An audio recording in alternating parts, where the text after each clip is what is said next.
Republican Congressman Adam Kinzinger broke with his party and voted to impeach President Trump back in January, and he joins us this morning from Capitol Hill. Good morning to you, Congressman.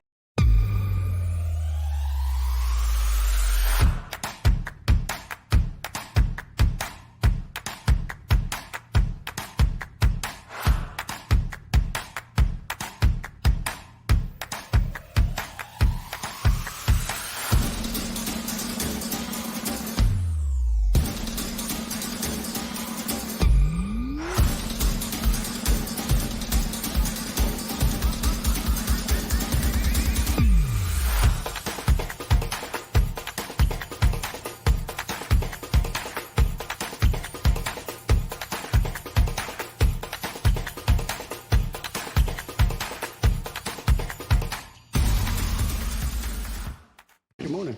Good morning.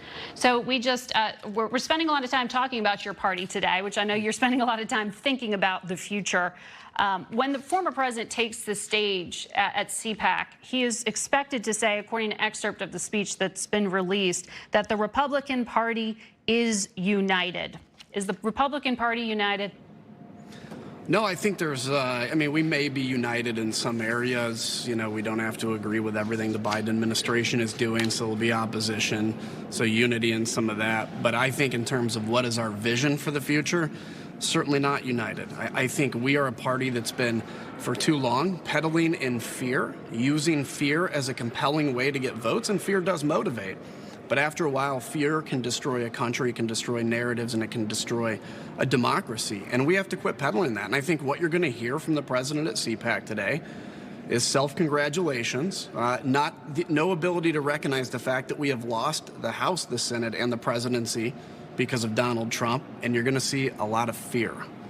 You just heard the chairwoman of your party, though, say that she met with the former president with the intention of having him help win back the House and the Senate.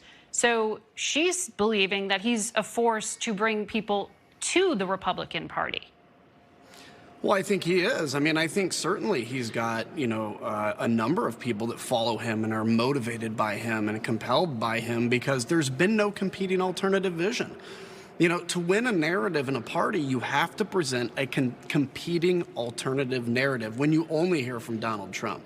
And when people walk around in fear of his tweets or his comments, or they use his fear to peddle win re-election, of course he's going to motivate people. But that's where, when I launched countryfirst.com with a 1ST, that's all about fighting for the narrative in the Republican Party for an optimistic, brighter future again, one we can be proud of, and one where when we talk about things, we actually teach young people how to do politics in a way that we used to remember and appreciate.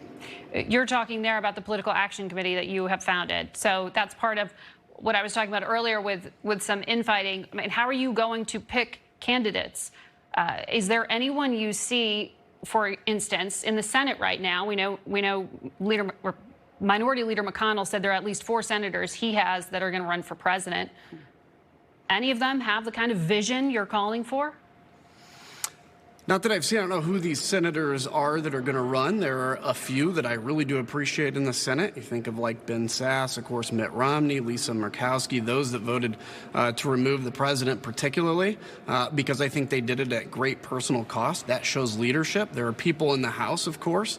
Liz Cheney, with her strength and ability to stand up in front of a tough crowd and tell the truth. That's what America needs more of. They need more of truth-telling. They need more of out of fear and presenting light into darkness. And we have to start with our own party. We can point fingers at the Democrats, sure, but it's not going to do any good. Every party, but now especially the Republican Party, has to look inside after January 6th and say, what have we become? What's our great history? And how do we go forward from here? And I'll tell you, reaching out to Donald Trump and more of the same is not going to do that. You spend some time thinking about foreign policy, so I want to ask you as well. Are you disappointed that just like President Trump, President Biden did not take direct action against Saudi Crown Prince Mohammed bin Salman for his role in approving the murder of Washington Post columnist Jamal Khashoggi? So I don't want to say I'm disappointed it didn't take direct action. I think, he needs to be held accountable. I think publicly talking about this is very important because the Saudi Crown Prince responds to public shaming, and I think there has to be some behind-the-scenes accountability. But keep in mind, once we start basically pushing and picking sides in all this. It's a very complicated area. We have to show deep moral clarity, but be very careful in how we go forward, because especially in the Middle East, things are really complicated. They are, but, you know, this is a person who is a U.S. resident. Should you expect more from a U.S. president in forcing consequences for murder and dismemberment? Yeah, and look, I don't think that this chapter's done. I think, you know, public accountability is important, and I think there will be some things that we might find out later. It's not going to be like military action or anything, but other areas, whether it's economics or targeted sanctions, stuff like that, that will come out either publicly or behind the scenes in the future. I don't think this chapter's written yet. Okay, like the halt that's being considered on offensive weapons sales. You would support that? Sure. Yeah, I think I'd have to look at all the details of it, but I think certainly there has to be accountability for this. All right. Congressman Kinzinger, thank you for your time today. You bet.